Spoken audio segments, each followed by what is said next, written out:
No sábado passado, dia 6 de maio, o mundo assistiu à coroação de Sua Majestade Real, o Rei Charles III do Reino Unido e a Rainha Consorte Camila.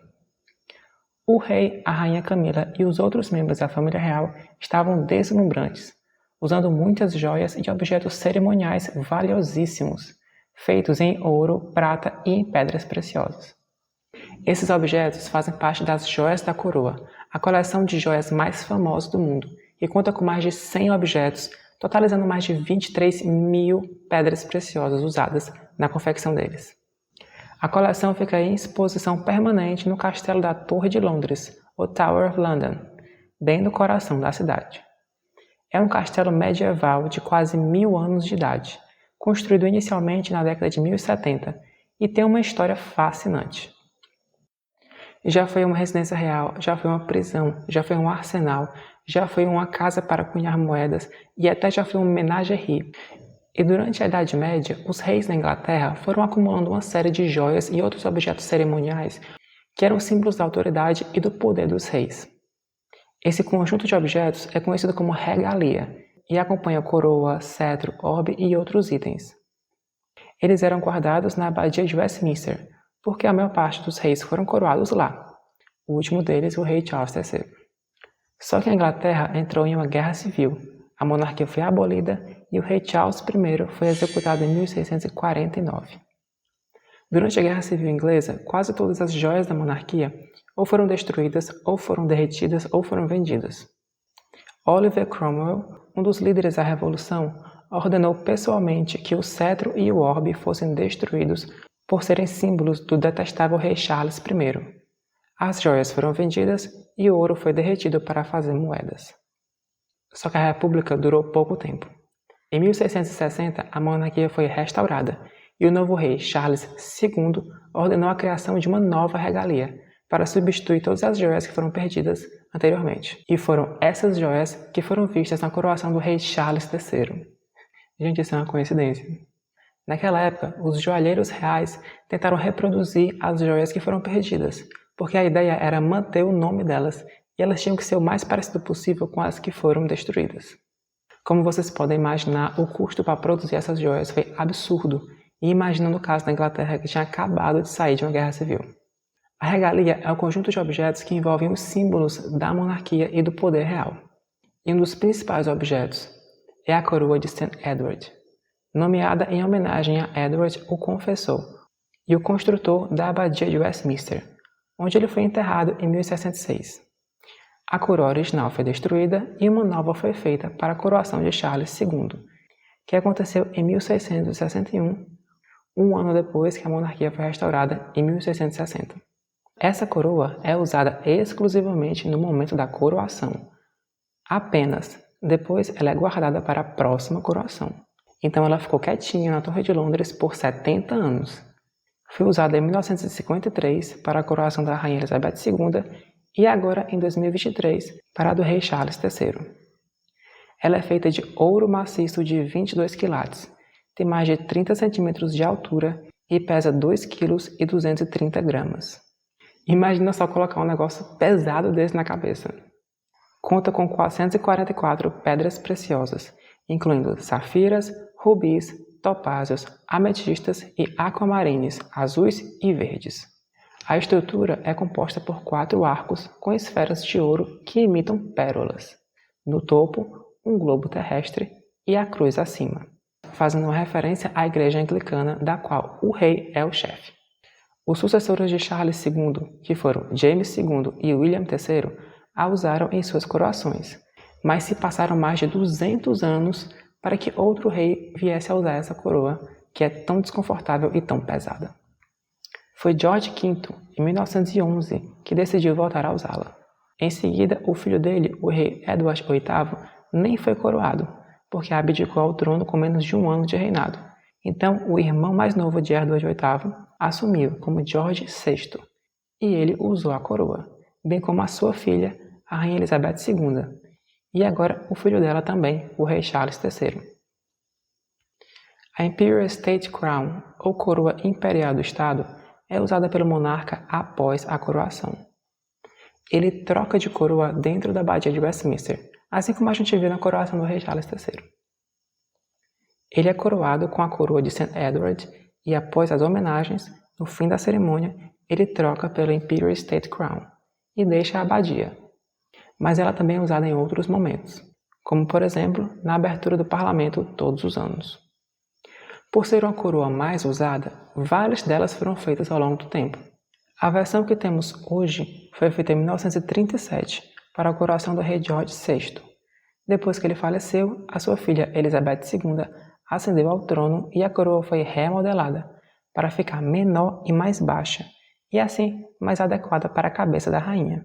Imagina só que ela usou essa coroa por quase todos os 70 anos em que ela foi monarca. Então a coroa tem que ser minimamente confortável e adequada para ela. Esse é o objeto mais valioso da coleção. Conta com 2.868 diamantes, 5 rubis, 273 pérolas, 17 safiras e 11 esmeraldas. Bem no centro, ela tem um diamante de Cullinan II, um diamante de 317 quilates. Essa é a segunda maior peça cortada do maior diamante do mundo, o Cullinan, descoberto em 1905 nas minas da África do Sul. Depois que ele foi encontrado, ele foi posto à venda em Londres, mas ninguém comprou. Até que em 1907, o governo da colônia de Transvaal, que era uma colônia britânica no sul da África, doa esse diamante para a coroa britânica. A maior peça retirada desse diamante está no cetro do rei, que eu vou falar mais tarde, enquanto a segunda maior está na Imperial State Crown. Acima, a cruz pátria aparece, com o Black Princess Ruby, que apesar do nome não é um rubi, e sim uma espinela vermelha, que é outra pedra preciosa, até mais rara do que o rubi. Está em posse da coroa inglesa desde o século XIV, e seu nome é uma referência a Edward de Woodstock, que era conhecido como Black Prince. Por trás temos a safira Stuart, que pertencia ao rei Charles II. O rei seguinte, James II, o último rei católico da Inglaterra, foi deposto na Revolução Gloriosa de 1688, se exilou na França e levou consigo a safira Stuart. Ela foi retornada bem depois, porque os descendentes desse antigo rei estavam com muitas dívidas e precisavam de dinheiro, então ela foi vendida. 4 pérolas pendem da estrutura da coroa, e elas pertenciam à rainha Elizabeth I da Inglaterra, depois de ela ter herdado de sua prima, a rainha Mary da Escócia. Mas a joia mais antiga da coroa é a safira de St. Edward, bem no centro da cruz pátria no topo, retirada de um anel do rei Edward dos anglo-saxões, que morreu em 1606. A Imperial State Crown ela substituiu algumas coroas antigas, e essas coroas foram substituindo umas às outras, e algumas estão em exposição nas joias da coroa. Nós temos aqui 3 coroas do rei George IV. A coroa da coração e a coroa do estado são mantidas sem joias. Já o diadema de diamantes foi usado posteriormente com muita frequência pela Rainha Vitória e também pela Rainha Elizabeth II. A própria Rainha Vitória, na época dela, encomendou outra coroa que se tornou muito icônica. A coroa de diamante é em miniatura, encomendada por ela em 1870 e largamente utilizada por cima do seu véu de viúva que ela usava em eterno luto pelo seu marido, o príncipe Albert. A imagem dela usando essa coroa é clássica. Ela conta com 1.187 diamantes. A próxima coroa foi feita um pouco depois pelo neto da Rainha Vitória, o rei George V, que foi a coroa imperial da Índia, criada para coroar o rei George V como imperador da Índia em 1911. É a única coroa de um monarca com 8 arcos de sustentação. E ela foi criada porque não era permitido que as coroas britânicas saíssem das Ilhas Britânicas. Entendam, ele já era rei. Ele havia sido coroado em Londres e ele era rei de todo o Império Britânico. Só que a Índia era a principal colônia do Império Britânico na Ásia. Foi a primeira e única vez que houve uma coroação de monarca inglês como imperador da Índia na própria Índia. Finalmente, a Índia se tornou independente do Reino Unido em 1947, se livrando das garras do Império Britânico. Das coroas das rainhas consorte, são ao todo 6. As mais velhas foram feitas para a rainha Mary de Modena, uma mulher italiana que foi a segunda esposa do rei James II e VII, e ambos foram depostos na Revolução Gloriosa. Uma é a coroa da coroação, ostentando seus diamantes e pérolas, e a outra um diadema, bem mais simples e bem mais leve. Várias rainhas consortes a seguir usaram essas coroas, só que até a esposa do rei William IV, a rainha Adelaide, que teve uma nova coroa. Em seguida, a rainha consorte Alexandra, esposa do rei Edward VII. Alexandra solicitou uma coroa com 8 meio-arcos, bem à moda das monarquias da Europa continental. 3.000 diamantes decoram a coroa, mas o destaque é o enorme diamante no centro, o Koh-i-Noor. Nada menos que 4 países reivindicam esse diamante: a Índia, o Paquistão, o Afeganistão e o Irã. Ele foi encontrado originalmente na Índia. Depois, o Império Ashefárida conquistou uma parte da Índia e o diamante foi parar no atual Irã. Depois, esse diamante volta para a Índia e ele passa por controle dos britânicos depois que a Índia se tornou colônia do Império Britânico. E esse diamante também saiu da coroa da rainha Alexandra e foi parar na coroa da rainha Mary de Teck, que foi a rainha seguinte, em 1911. E depois dela, a sua nora, a rainha Elizabeth Bowes-Lyon, também encomendou uma nova coroa para sua coroação em 1937. Então, o diamante passou da coroa da rainha Mary de Teck para a coroa da rainha Elizabeth Bowes-Lyon. Então, agora em 2023, a rainha Camila tinha algumas opções de coroa para ela usar. Só que para evitar problemas diplomáticos e mais polêmicas, a rainha Camila optou por usar a coroa da rainha Mary de Teck sem o diamante Koh-i-Noor. Em seu lugar, 3 diamantes Cullinan foram usados. As joias da coroa contam ainda com 3 coronetes dos príncipes de Gales. Esse título é atribuído historicamente ao herdeiro aparente da coroa, ou seja, o filho mais velho do monarca. Atualmente, o príncipe de Gales é o príncipe William. O príncipe de Gales ele é investido e coroado pelo monarca com uma coroa menorzinha, que a gente chama de coronete. Essa cerimônia acontece no país de Gales. A primeira coronete é a do príncipe Frederick, de 1728, o filho do rei George II. Ele morreu antes de subir ao trono. Bem mais para frente, uma nova coroa foi usada para o futuro rei George V, quando ele era príncipe no reinado de seu pai Edward VII. Essa coronete depois foi herdada pelo filho de George V, Edward VII.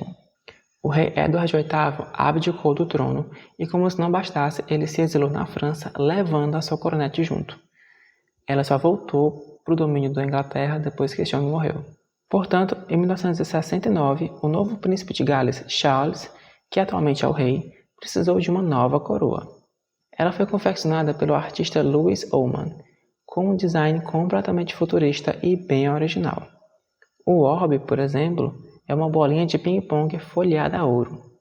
Então, o atual príncipe de Gales, William, que ainda vai ser coroado e investido como príncipe de Gales, vai ter várias opções para escolher. Mas não para por aqui. Vários outros objetos compõem as joias da coroa, e esses objetos fazem parte da regalia, ou seja, os objetos reais usados na coroação do rei e também em outros momentos cerimoniais. O orbe do soberano, que é uma esfera oca de ouro com uma cruz incrustada com pérolas e outras pedras preciosas. Ela é usada no momento da coroação, como a gente viu o rei Charles III usando. Também temos o cetro com a cruz, que representa o poder e a justiça do rei. Ele é revestido com ouro esmaltado, e a cabeça do cetro conta com o diamante Cullinan I, que é conhecido como a grande estrela da África, que esse sim é a maior peça de diamante cortada do maior diamante já encontrado que eu já havia mencionado antes. O outro cetro é o cetro com o pombo, que representa a função simbólica do rei de trazer igualdade e misericórdia ao seu povo. Entre os objetos usados na procissão de entrada, nós temos a massa real, que é um símbolo de autoridade do rei há mais de 1000 anos, e ela é usada também durante a abertura do parlamento todos os anos. O cajado de St. Edward, que é usado desde a Idade Média em homenagem ao rei Edward o Confessor. Esse cajado faz referência a pastores, e é uma boa referência pois o rei é o chefe da igreja anglicana. Ao todo, 5 espadas são usadas durante toda a cerimônia. A espada do Estado, que é The Sword of State, é usada em várias ocasiões formais. Tem uma lâmina de aço e um cabo em prata dourada. A bainha é feita de madeira forrada a veludo. Outras espadas usadas são a espada da justiça espiritual, a espada da misericórdia e a espada da justiça temporal. Elas foram feitas em 1626 para a coroação do rei Charles I, e sim, elas conseguiram sobreviver à Guerra Civil Inglesa e permanecem até hoje na regalia real. A quinta e última espada é The Sword Offering, a espada da oferenda. Essa foi feita em 1820, bem mais recente, e tem partes em ouro e pedras preciosas, e decorada inclusive com a cabeça de leão. Durante a coroação, quando o rei já está sentado, ele é apresentado também as esporas, que fazem referência às antigas tradições de cavalaria. A cavalaria faz uma relação muito forte com a guerra, porque o rei era o principal líder militar durante a Idade Média, e até hoje ele é o chefe das Forças Armadas do Reino Unido. O Anel do Soberano. O anel é uma forma de selar a aliança entre o rei e a Igreja Anglicana. Foi feita para a coroação do rei William IV em 1831. A rainha consorte recebe o anel da rainha consorte, que foi feita para a rainha consorte do rei William IV, a rainha Adelaide, em 1831. Além de todos esses objetos usados na cerimônia de entrada e também durante a cerimônia de coroação, nós temos uma série de louças que ficam no altar. Toda essa louça dourada é também cerimonial e foi feita após a restauração para a coroação do rei Charles II e desde então é usada nas coroações na Abadia de Westminster. Bom, é um bocado de coisa, né? Se você gostou do vídeo, não se esqueça de deixar a sua curtida e se inscreva no canal. Até mais!